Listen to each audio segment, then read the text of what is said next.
to set pause on first item duration, universal switch in Samsung Galaxy S20, open settings, swipe up or down home screen to access the screen, and then tap settings.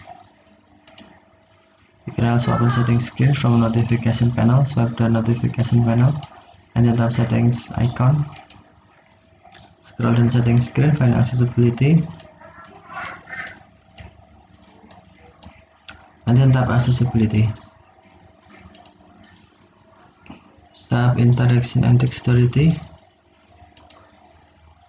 and then select universal switch. Tap settings,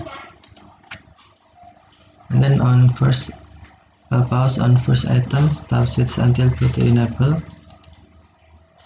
and then select pause on first item. Set how long the first item will stay highlighted while auto scanning. The first item will stay highlighted for 1 second more than other items. Tap plus icon to increase, or tap plus icon to decrease.